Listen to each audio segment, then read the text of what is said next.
Hey everyone, Miss GoElectric here, and today in front of me I have the Meebike Gallop step-through. Now, when I was recently in California, I saw a ton of Super73 e-bikes. This is a moped-style e-bike that is growing in popularity because of its styling and also the ability to go pretty much anywhere a moped could go and anywhere a bike could go. So it's extremely versatile. It's fall time in Michigan, and I think that this might be a great alternative option of the Super 73 to be able to take anywhere and see some really interesting sights. So before we take it out on a ride, let's go over some of the specifications. The first thing that really jumps out at me with this bike is the fact that it comes with its fenders, the integrated lights, and the rear rack. Now, as you probably heard me talk about before in my other e-bike reviews, I think that those are essentials for a bike. And I love to see it come with it at this price point of just about $2,000. It also has a really powerful 750 watt motor that peaks at 1,000 watts.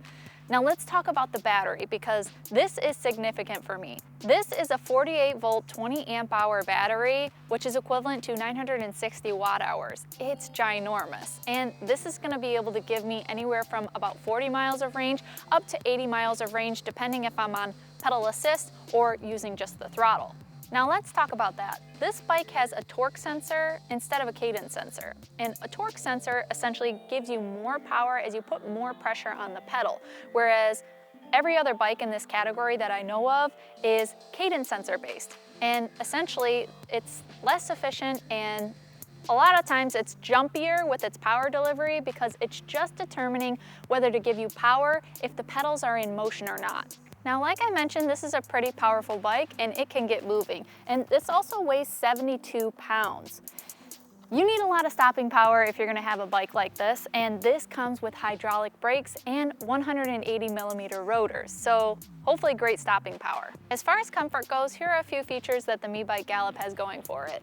For one is the Kenda fat tires. These are 20-inch by 4-inch treads, and they're really designed to go on pretty much any kind of trail, and you can take them on the road too, so they're very versatile.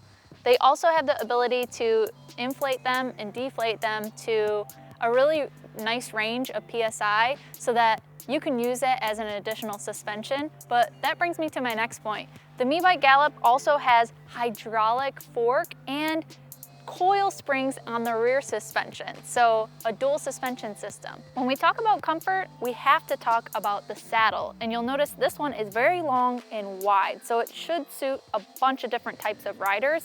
And look how thick it is. Once I get on the bike though, really easy because of the step-through design, but the riding position feels pretty comfortable, and this handlebar is very wide. This is gonna give me a lot more precision when I'm steering. But something you'll notice is that my knees come up a little bit higher towards the handlebars because I can't adjust the seat. So this is gonna be probably more comfortable for me to use the throttle most of the time instead of pedaling, because my legs are pretty long. Now, Meebike says that the Gallop step-through can support riders anywhere from 5'1" to 6'4", but just keep in mind that might be a little bit more uncomfortable for the taller riders. The last thing I want to cover before I go out for a ride is the build quality and the design. This is a really big and burly frame. The welds here are not that clean. They could be buffed out a little bit better, but I will say that this paint finish is absolutely beautiful. It has a really nice sparkle to it.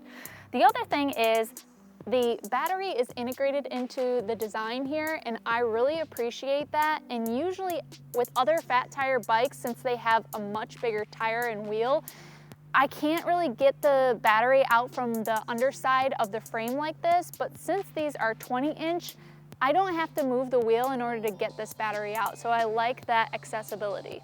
The cables here are integrated into the frame and go all the way out the back, and when they come out from the front, they're hidden behind this really big light, so they're masked very well. I think that it's organized in a nice fashion, so it doesn't take away from the aesthetic. The other thing is that these tires have this really cool mag wheel type design, and the reflective finish on the tire is a really great safety feature. This rear rack is a pretty unique design in comparison to my other e-bikes, because my other e-bikes have a really long and thin rack, whereas this is quite wide, and even though it's a little shorter, I really like that it has this upward rear support bar because I can secure bigger containers on here without having a concern that they're gonna fall off. Before I take this bike out on a ride, there is one negative thing that I want to bring up, and that is how stiff the rear suspension is. This is on the loosest setting, and I'm 145 pounds, but even when I'm bouncing all on the back of this bike, it still doesn't provide me a very cushy ride. The max payload is 275 pounds, so if you're a little heavier, you might have some give there, but I've contacted Meebike and they said that this is as good as it gets and they don't have any other coil option. And to be honest, that's the only thing that I don't like about it so far, but let's get out on the road and see if there's any more room for improvement.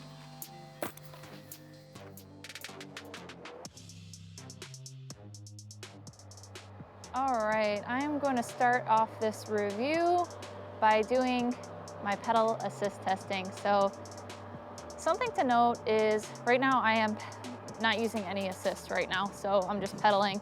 And this is a pretty heavy bike, it's about 72 pounds. So you can definitely feel that weight when you are going without any assist or using the throttle. But it is doable. This is a very different riding position. It feels very much like a moped or a motorcycle style. As you can probably see in frame, my knees are coming up pretty high. It's not my typical stride that I would get riding another style of bike. And so for that reason, this feels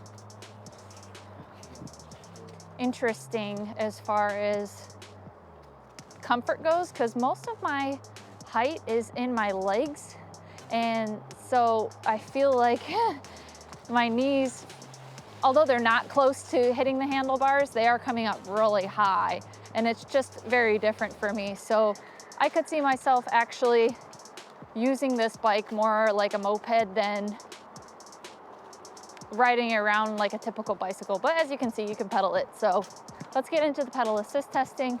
I'm gonna go up to pedal assist 1. Very smooth transition, and that's also thanks to a torque sensor. So if I push more, it gives me more assist. And I'm going uphill a little bit. Doing a good job. Very smooth, but now I can take my shifting down. This is a Shimano gear set, 7-speed. I like my Shimano gear sets. I haven't had any issues with them. They are tried and true, so I tend to like those. Let's kick it up to pedal assist 2. I like here that the display changes colors when I go into the different pedal assist modes. So as you can see, it's blue now because I'm in the second pedal assist, whereas when I was in the first one, it was green. This is so comfortable now. In combination with the front fork and the rear suspension, plus the fat tires, this is one of the more comfortable bikes that I have ridden. It is just so cushy. I can get up to about 15 miles per hour, it says. Push it up to pedal assist 3.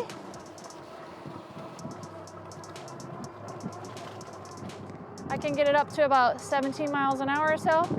Let's bump it up to pedal assist 4. Now you see the gauge is turning red. This is quite a bit more power.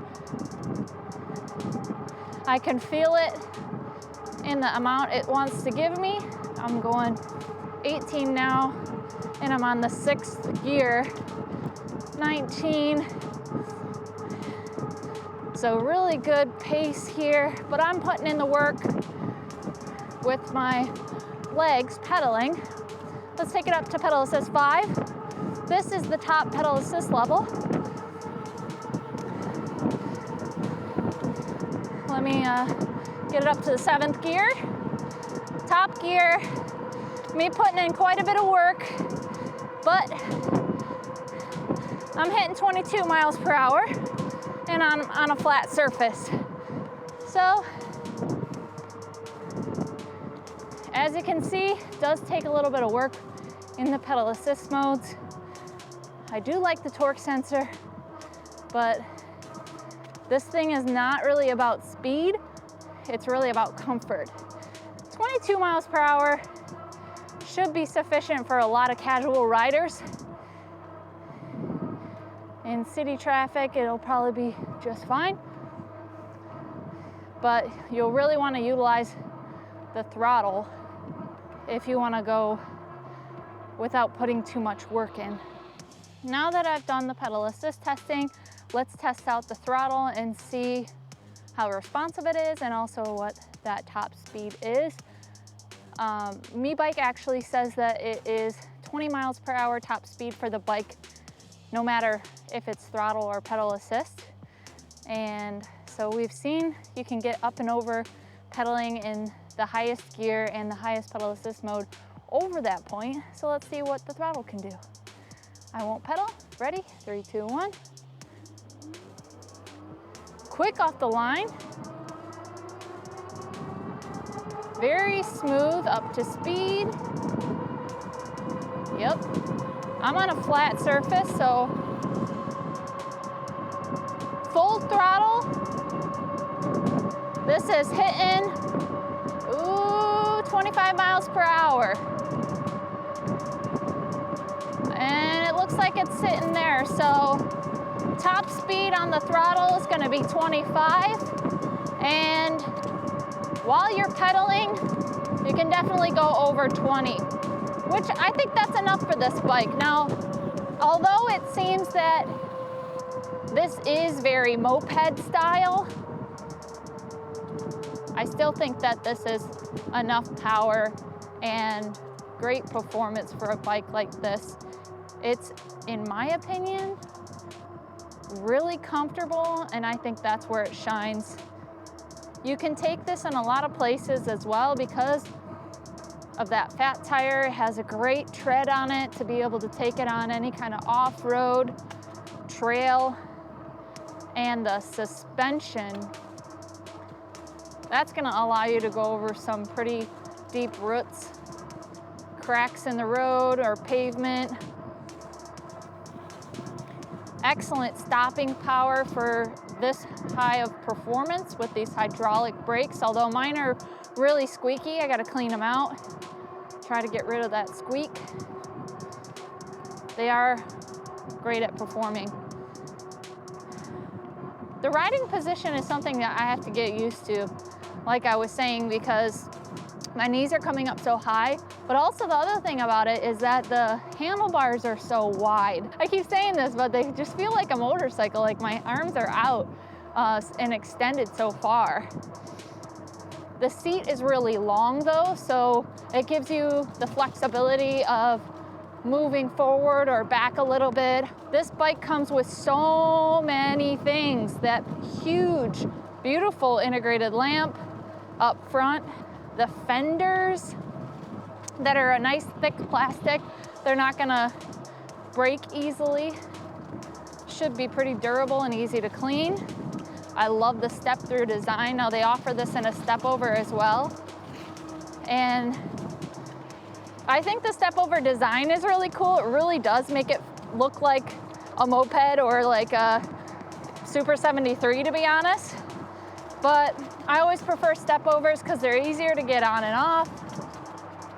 And I like the design of this one. I think the computer interface is really sleek, gives me quite a bit of information. I like the fact that I could charge my phone with it. There's a place to plug it in underneath.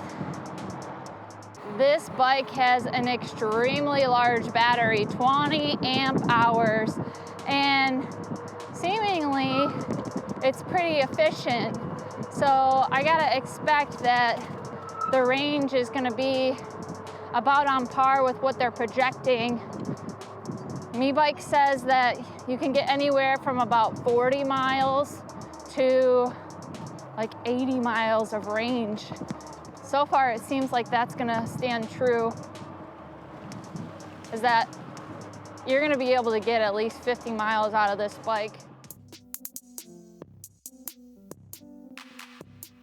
Well, now that I've spent some time with the Meebike Gallop step-through, I want to share some of its strengths and weaknesses. Let's start off with the strengths. First and foremost, I really appreciate the power that this bike offers. It's a 750 watt motor and peaks at 1,000 watts, and I think it is really great performing on hills or flat surfaces. I like the fact that this has a torque sensor, so it's a very smooth power delivery, not only when I'm pedaling, but also the throttle. Bikes like this tend to have a more jumpy characteristic when you're riding it, so I think they've done a great job of mapping this out in a very smooth way. This e-bike comes with a ton of accessories, and at $2,200, I think that's a fair price, but it's even better with a discount code, which we have, Miss GoElectric, and you can see in the description below how much that's gonna save you. Now, there's really not much to say about the things that I don't like on this bike, except for one that definitely stuck while I was riding it, and that is the rear suspension. This is really tight, and I feel like the setting that is supposed to be the loosest setting is what should be the tightest setting on the suspension. I've had other e-bikes that have a rear suspension and they're super floaty and almost gets to a point where they're really sloppy. I wish that this had that flexibility that my other e-bikes with rear suspension have. One thing that's not an issue for me, but might be a consideration for people looking to buy a bike like this, is the fact that the top speed is 25 miles per hour.